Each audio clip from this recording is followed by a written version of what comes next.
সকলো ঠিকেই আছে। পুলিজনীয়ে ডালত পৰি আগৰ দৰেই বসন্তৰ বতৰা দিছে।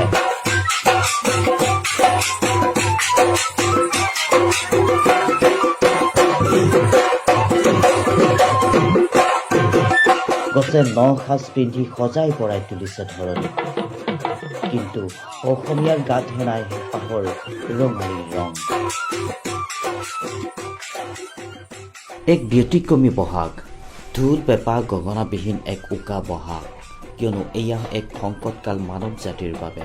তথাপিও বাপুতি সাহোন ৰঙালী বিহুটিৰ পৰম্পৰা ৰক্ষা কৰিবলৈ মৰিগাঁও সদৰ সমিতি ওলাই আহিল।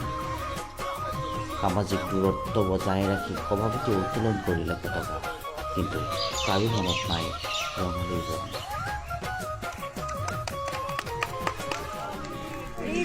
জাতি উপজাতি মহাপীঠ কৰে নিৰ্মাণ, উলাহ অধীৰ চন্দে কৌটি কৌটি কণ্ঠে গাই কবে মিলনৰ প্ৰাণ। আমি অসম চৰকাৰ অসমৰ মাননীয় স্বাস্থ্যমন্ত্ৰী মহোদয়ৰ যি নিৰ্দেশনা আছিলে, স্বাস্থ্য বিষয়ক যি নিৰ্দেশনা, সেই নিৰ্দেশনা মানি চলি আমি মাত্ৰ আমাৰ যিমান বিষয়ববীয়া আছিল সকলোৱে আমাৰ সামাজিক দূৰত্বটো বজাই আহি আমাৰ ঐতিহ্যপূৰ্ণ এই বিহুখনৰ পতাকাখনিয়ে আমি শ্ৰদ্ধা সহকাৰে আজি উত্তোলন কৰিছোঁ। আৰু বিশেষ কাৰ্যসূচী আমি আমাৰ লোৱা নাই। আৰু বাকী আমি যি কাৰ্যসূচী আছিল আগতে নিৰ্ধাৰিত কৰি থোৱা সকলো কাৰ্যসূচী আমি বাতিল কৰিছোঁ।